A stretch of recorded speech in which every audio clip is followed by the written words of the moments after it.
admirers of the ghostly and the ghastly. This episode is brought to you by PrettyGoodCreations.com. Folks, if you have video that needs editing, you can't do any better than Pretty Good Creations, the professional video editing company. Check out their website at PrettyGoodCreations.com today. The Waxwork.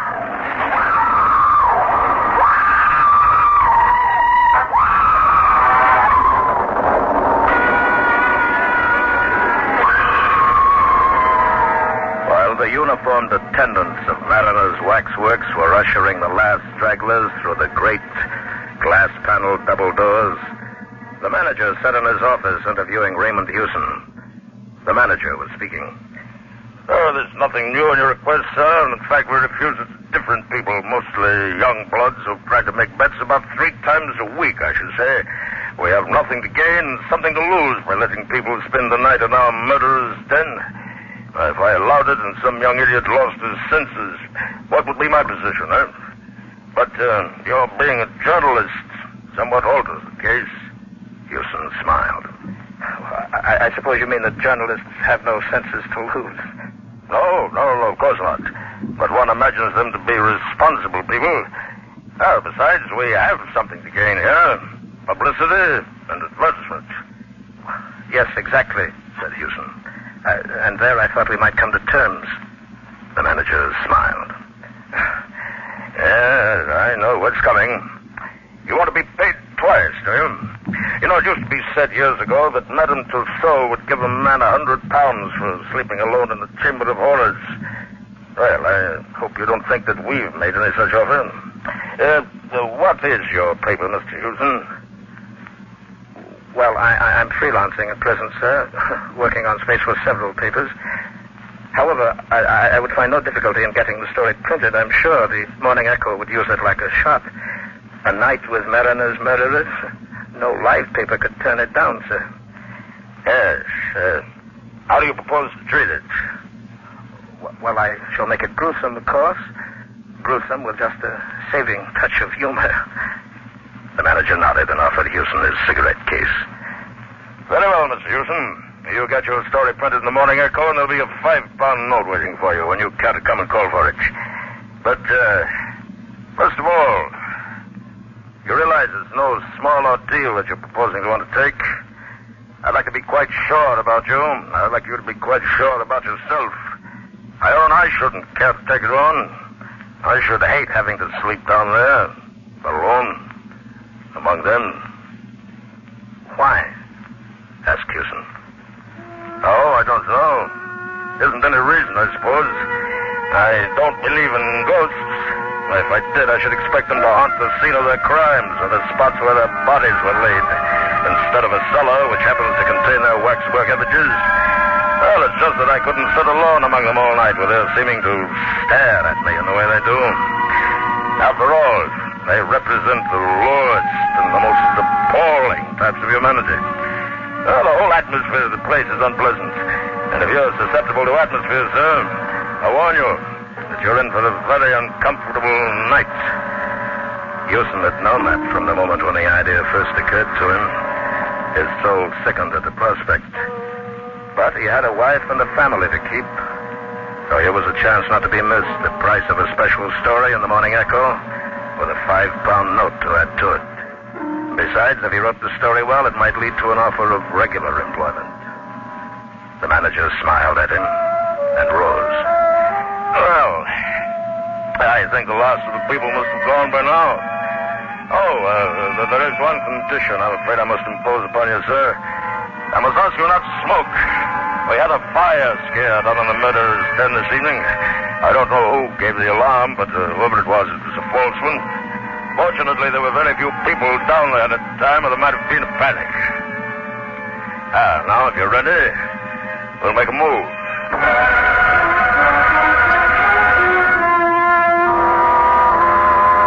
He led the way through an open barrier and down ill-lit stone stairs, which conveyed a sinister impression of giving access to a dungeon. In a passage at the bottom were a few preliminary horrors, such as relics of the Inquisition, a a rack taken from a medieval castle, branding irons, thumb screws, and other mementos of man's cruelty to man. Beyond the passage was the murderer's den.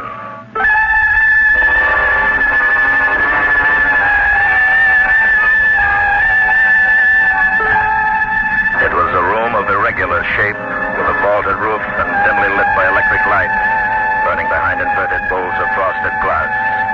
It was, by design, an eerie and uncomfortable chamber, a chamber whose atmosphere invited its visitors to speak in whispers.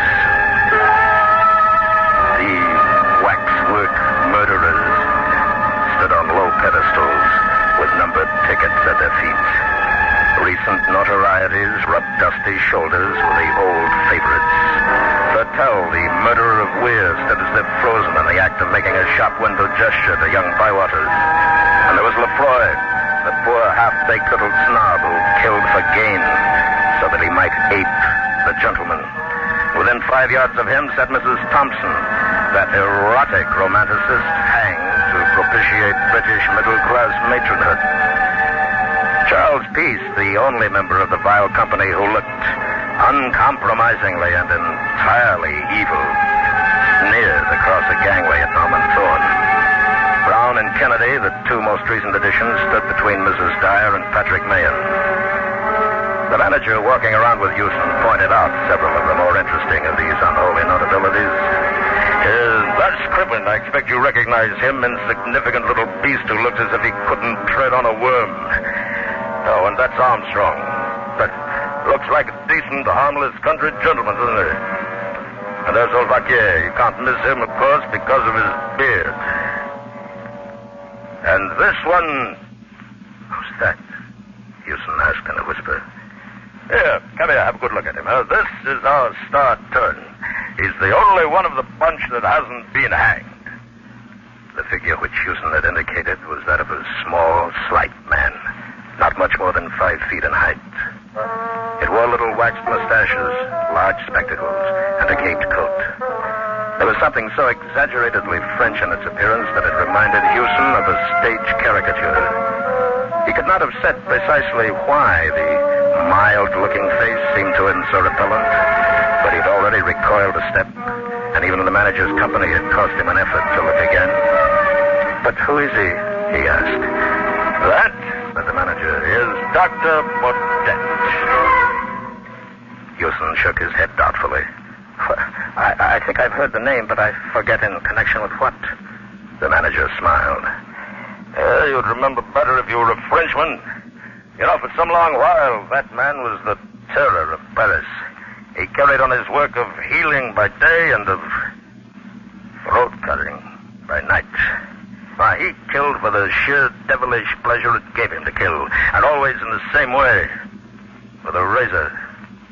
After his last crime, he left a clue behind him which set the police upon his track. Oh, but he was much too clever for them. When he realized that the coils were closing about him, he mysteriously disappeared. And ever since, the police of every civilized country have been looking for him. There's no doubt that he managed to make away with himself, and by some means which has prevented his body coming to light. 1 or 2 crimes of a similar nature have taken place since his disappearance, but he is believed almost for certain to be dead, and the experts believe these recrudescences to be the work of an imitator. It's queer, isn't it, Miss Houston? How every notorious murderer has imitators. Houston shuddered and fidgeted with his feet. I don't like him at all. What eyes he's got. Yes, this figure's a little masterpiece. You find the eyes bite into you, huh? Well, that's excellent realism, then, for Baudet practiced mesmerism, and was supposed to mesmerize his victims before dispatching them. Indeed, had he not done so, it's impossible to see how so small a man could have done his ghastly work. There were never any signs of a struggle. I thought I saw him move, said Houston with a catch in his voice. The manager smiled. You'll have more than one optical illusion before the night's out, I expect, sir. Well, I'm sorry I can't give you any more light because all the lights are on. For obvious reasons, we keep this place as gloomy as possible, huh? Well, Mr. Houston. Good night.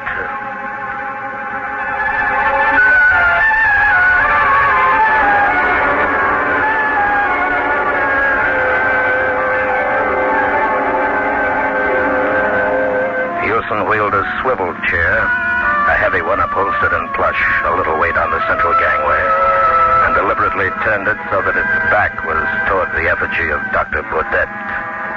For some undefined reason, he liked Dr. Baudet a great deal less than his companions. Busying himself with arranging the chair, he was almost lighthearted. But when the manager's footfalls had died away, and a deep hush stole over the chamber, he realized that he had no slight ordeal before him.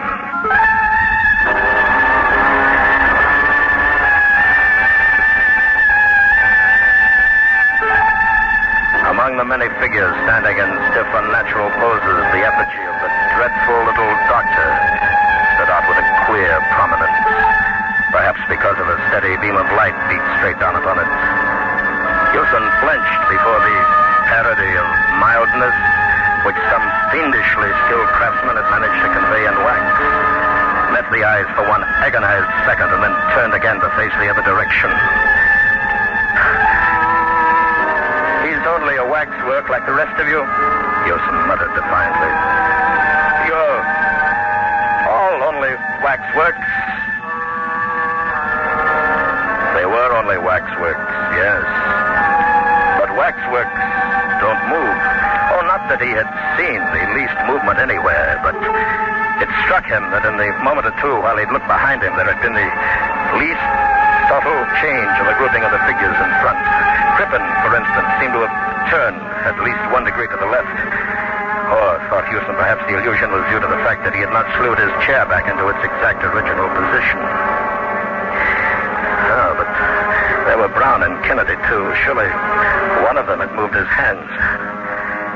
Houston held his breath for a moment, and then drew his courage back to him, as a man lifts a weight.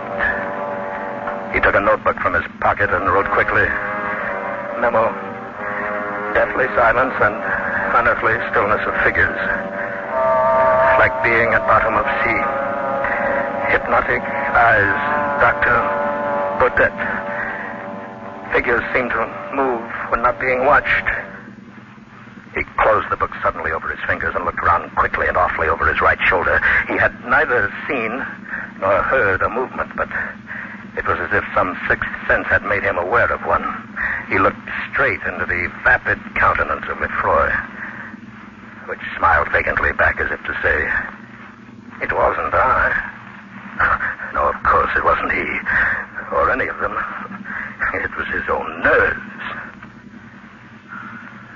Or was it? Then why all that silent unrest about him? A subtle something in the air which did not quite break the silence and happened, whichever way he looked, just beyond the boundaries of his vision. He swung round quickly to encounter the mild but baleful stare of Dr. Baudet, and then without warning he jerked his head back to stare straight at Crippen. He'd nearly caught Crippen that time. You'd better be careful, Crippen, and all the rest of you. If I do see one of you move, I'll smash you to pieces. Do you hear? He ought to go, he told himself. Already he'd experienced enough to write his story, or 10 stories for the matter of that. Well, then, why not go? The Morning Echo would be none the wiser as to how long he'd stayed. Nobody'd care so long as his story was a good one. Yes, but the manager. One never knew. Perhaps the manager would quibble over that 5-pound note which he needed so badly. He wondered if his wife were asleep, or if she were lying awake and thinking of him. That she'd laugh when he told her that he'd imagined.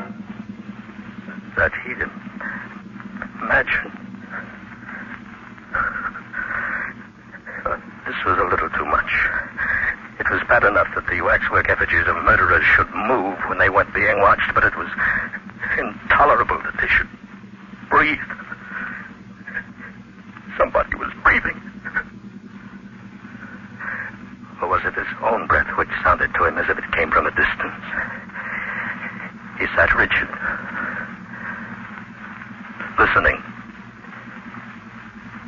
straining, until he exhaled with a long sigh. His own breath, after all. Or, if not, something had divined that he was listening and had ceased breathing simultaneously. Houston turned his head swiftly around and looked all about him out of haggard and hunted eyes. Everywhere his gaze encountered the vacant waxen faces. And everywhere he felt that by just some least fraction of a second he had missed seeing a movement of hand or foot, a silent opening, a compression of lips, a flicker of eyelids, a look of human intelligence now smoothed out. They were like naughty children in a classroom, whispering, fidgeting, and laughing behind their teacher's back, but blandly innocent when his gaze was turned upon them.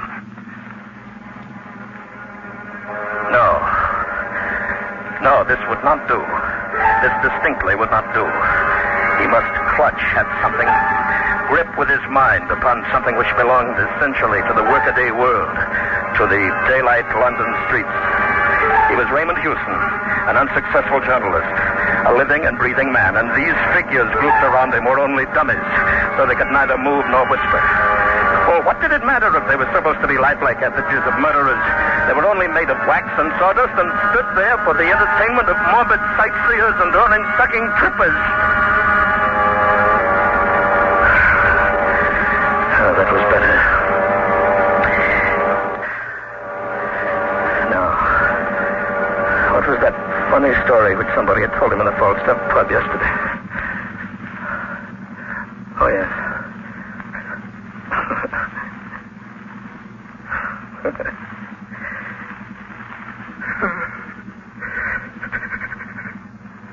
He recalled part of it, but not all.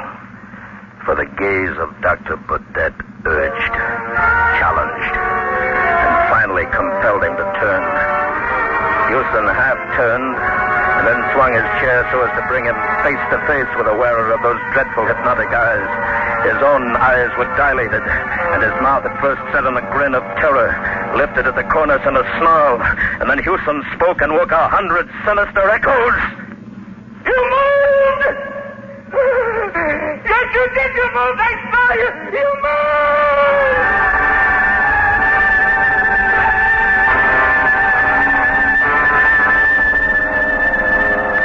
Then he sat quite still, staring straight before him, like a man found frozen in the Arctic snows.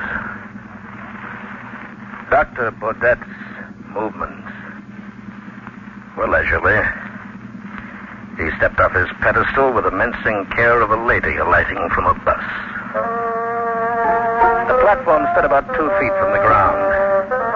Above the edge of it, a plush-covered rope hung in arc-like curves. Dr. Baudet lifted up the rope until it formed an arch for him to pass under, stepped off the platform, and sat down on the edge, facing Houston. Then he nodded and smiled and said, "Good evening.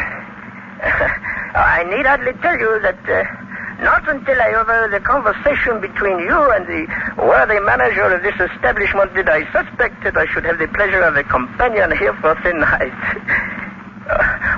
You cannot move or speak without my bidding, but you can hear me perfectly well.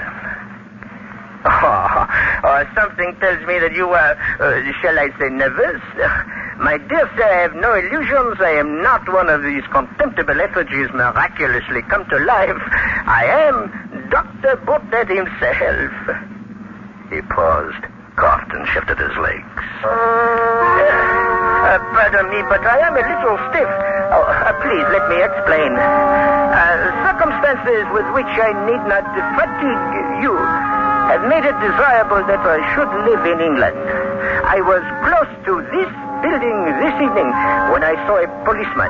Regarding me, I thought a little too curiously. I guessed that he intended to follow and perhaps asked me embarrassing questions, so I mingled with the crowd and came in here. A coin bought my admission to the chamber in which we now meet, and an inspiration showed me a certain means of escape. I raised a cry of fire, and when all the fools had rushed to the stairs, I stripped my effigy of the caped coat which you behold me wearing, donned it, hid my effigy under the platform at the back, and took its place on the pedestal. The manager's description of me, which I had the embarrassment of being compelled to overhear, was biased, but not altogether inaccurate. Clearly, I am not dead, although it is as well that the world thinks otherwise, no? His account of my hobby, which I have indulged for years, although through necessity less frequently of late, was in the name too. For you see, the world is divided between collectors and non-collectors. With the non-collectors, we are not concerned, eh? The collectors collect anything according to their individual taste, from money to cigarette cards, from malls to matchboxes. I collect throats. He paused again and regarded Houston's throat with interest, mingled with disfavor. I am obliged for the chance which brought us together tonight, and perhaps it would seem ungrateful to complain. From motives of personal safety, my activities have been somewhat curtailed of late years, and I am glad of this opportunity of gratifying my somewhat unusual whim. But you, sir, you have such a skinny neck. If you will overlook a personal remark, I should never have selected you from choice. I like men with thick necks. Thick, red necks. He fumbled in an inside pocket and took out something which he tested against a wet forefinger, and then proceeded to pass gently to and fro across the palm of his left hand. This is a little French razor. The blade, you will observe, is very narrow. They do not cut very deep, but deep enough. In just one little moment, you shall see for yourself. Now, I shall ask you the little civil question of all the polite barbers. Does the razor suit you, sir? He rose up, a diminutive but menacing figure of evil, and approached Houston with a silent, furtive step of a hunting panther. You will have the goodness to raise your chin a little, eh? Thank you. And a little more, just a little more. Thank you. Merci, monsieur. Merci, merci. Merci.